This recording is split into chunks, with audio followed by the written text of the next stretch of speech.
প্রশংসা শুনতে কার না ভালো লাগে। আমার রান্না করা খাবার কেউ যদি খেয়ে প্রশংসা করে, আমার রান্না করার ইচ্ছাটা আরো দ্বিগুণ বেড়ে যায়। এই অভ্যাসটা সব মেয়েদের মধ্যে মনে হয় কাজ করে। যাই হোক, আম্মু কল দিয়েছিল, দুপুরের খাবার নাকি রান্না করে নিয়ে যেতাম। রত্না আন্টি নাকি আমার হাতের ভুনা খিচুড়ি খেতে চেয়েছে। আম্মুর এখানে খাবার দিয়ে বাসায় আসার সময় কি কি খেলাম, কি কি করলাম, আসার পথে এত পরিমাণের বৃষ্টি হয়েছে কি আর বলবো। তো যাই হোক, আজকের ব্লগটি সকাল থেকে শুরু করে রাত পর্যন্ত কি কি করা হয়েছে তা সবকিছু নিয়েই থাকছে। সো হ্যালো এভরিওয়ান, আসসালামু আলাইকুম। সবার কি অবস্থা, কেমন আছেন? আশা করি সবাই ভালো আছেন। আমি শাহজাহান ইভা, আপনাদের ইয়ামিনের আম্মু। আমার ব্লগ ভিডিও কার কাছে কেমন লাগে, আর হ্যাঁ, এই মুহূর্তে আমার এই ব্লগটিকে কোথা থেকে কোন জেলা থেকে দেখছেন তা কিন্তু এই ভিডিওর কমেন্ট সেকশনে জানাতে একদম ভুলবেন না। আজকে আমি যেহেতু সকাল থেকে টুকটাক ব্লগের জন্য শুট করতেছিলাম, প্রথমত আমি জানাই গুড মর্নিং এভরিওয়ান। আমার আর আমার বাবার জন্য সকালের নাস্তায় করেছিলাম দুধ চা আর হচ্ছে ডিম সিদ্ধ। ডিম সিদ্ধ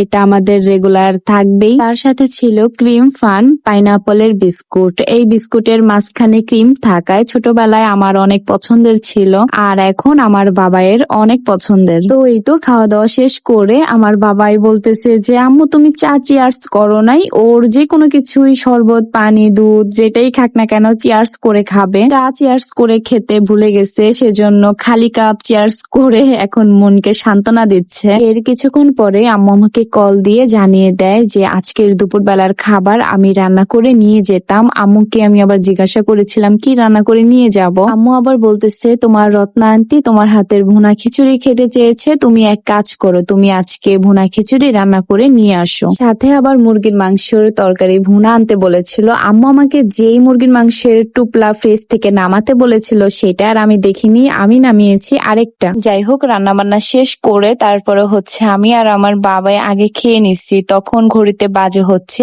1টা, সেজন্য ভাবলাম খেয়ে দিয়ে তারপরে হচ্ছে আম্মুর জন্য খাবার নিয়ে যাই। আর আমার বাবার সাথে সাথে খাওয়ার সময় টিভিতে কার্টুন দেখে দেখে এখন আমিও খাই। এই কাজটা কারা কারা করো আমাদের মতন তা অবশ্যই কমেন্ট সেকশনে জানিয়ে দিবা। এই তো খাওয়া দাওয়া শেষ করে খাবার বাড়লাম, আর খিচুড়িটা কিন্তু অলরেডি একটু ঠান্ডা হয়ে গিয়েছে, তাই ভাবলাম আমি বোরকা পড়তে পড়তে এতক্ষণে ওভেনে দিয়ে রাখলে খিচুড়িটা গরম হয়ে যাবে। খাবার বাটিতে বেড়ে ওভেনে গরম করতে দিয়ে রেডি হয়ে তাড়াতাড়ি করে খাবার নিয়ে বের হয়ে গিয়েছি আমি আর আমার বাবাই, যেন আম্মুরা খাবার গরম গরম খেতে পারে, কারণ খিচুড়ি গরম গরম না খেলে আবার ভালো লাগবে না। খাবার নিয়ে যাওয়ার পরে আম্মু আর আন্টি দেরি করেনি, সাথে সাথে খেয়েছে। খাওয়া দাওয়া শেষ করে আমি বাটি ঘটি নিয়ে আবার বাসায় চলে যাচ্ছি। আর ওইখানে তেমন ভাবে কোনো ভিডিও করা হয়নি। বাসায় যাওয়ার পথে আমি আমলকি কিনতেছিলাম। আমলকি দাদা আবার আমার বাবাইকে একটা ফল টিপে টিপে দিয়েছি। এই ফলটার নাম কি আমাকে বলেছিল, তবে এখন ভুলে গিয়েছি, জানা থাকলে আমাকে একটু বলে যায়। এরপর বাসায় জিরা আর তেজপাতা ছিল না, জিরা আর তেজপাতা নিলাম।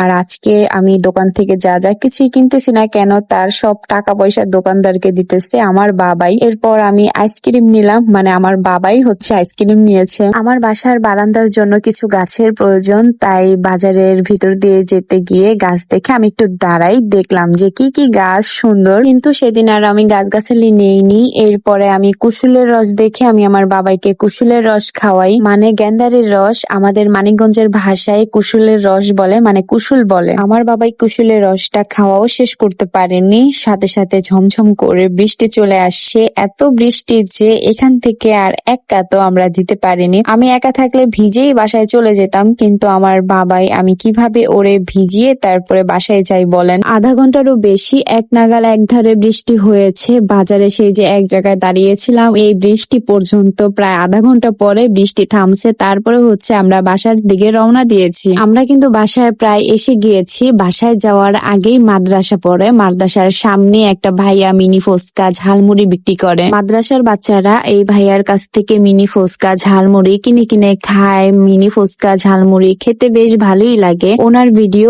এর আগে কিন্তু আমি আপনাদের সাথে শেয়ার করেছি, মিনি ফুচকার ভিডিও। প্রথম যখন আমি ওনার কাছ থেকে ফুচকা ঝালমুড়ি খাই তখন ভিডিও করে তোমাদের সাথে আমি মিনি ফুচকার মিনি ব্লগটা শেয়ার করেছিলাম। কারা কারা এই মিনি ফুচকার মিনি ব্লগটা দেখেছো তারা কিন্তু অবশ্যই আমার এই ভিডিওর কমেন্ট সেকশনে জানিয়ে যাবা। এখানেই দাঁড়িয়ে দাঁড়িয়ে আমি আর আমার বাবাই মিনি ফুচকা খেলাম, আবার মুড়ি মাখা খেয়েছি আমার বাবাই। আবার বাসায় যাওয়ার সময় মিনি ফুচকা ভাইয়াটা আমার বাবাইকে মুড়ি মাখানোর মশলা দিয়ে দিছে, যেন আমি আমার বাবাইকে বাসায় গিয়ে এই মশলা দিয়ে আমি আমার বাবাইকে মুড়ি মাখিয়ে যেন দিতে পারি। এর জন্য জন্য ভাইয়াকে অসংখ্য ধন্যবাদ। আমি বাসায় এসে ফ্রেশ ট্রেশ হয়ে সেই যে শুইছি তো শুইছি, এরপর আমার আম্মু বাসায় আসার সময় আমার বাবার জন্য এক বালতি এগ বিস্কুট এনেছে, আর এনেছে আমার বাবার জন্য 2টা টি শার্ট, একটা শার্ট আর একটা 3/4 ট্রাউজার। আমার বাবাই তার জামা কাপড়ের থেকে বেশি এক্সাইটেড হলো এই এক বালতি ছোট ছোট কুকি এগ বিস্কুটের প্রতি। আর সেদিন মঙ্গলবার ছিল, আমাদের এখানে হাটবার। ফোন দিয়েছে কি বাজার লাগবে, আমি আবার তাকে বড় কই মাছের কথা বলে দিয়েছিলাম। রাত 10টা বাজে, সে কই মাছ এনে দিয়েছে। কই মাছের কাটা, বাপরে বাপ, সম্পূর্ণ কই আমি ডিপ ফ্রিজে এভাবে রেখে দিয়েছি। আর একটা কই আমি অনেক কষ্টে কেটে ধুয়ে তারপরে তার জন্য ভাজি করেছি, আর করেছিলাম ডিম ভর্তা। সে আমার কাছে আসলে তার জাতীয় খাবার হয়ে ওঠে ডিম ভর্তা, মানে আমি তাকে সবসময় ডিম ভর্তা করে ভাত খেতে দিব। আর আমার বাবাইকে আমি রাতের খাবারে আগে ভাত খাইয়ে দিয়েছিলাম, এখন শুধু দুধ খেতে দিয়েছি। আচ্ছা, তোমাদের কাছে আজকের আমার এই ডেইলি ব্লগটি কেমন লেগেছে?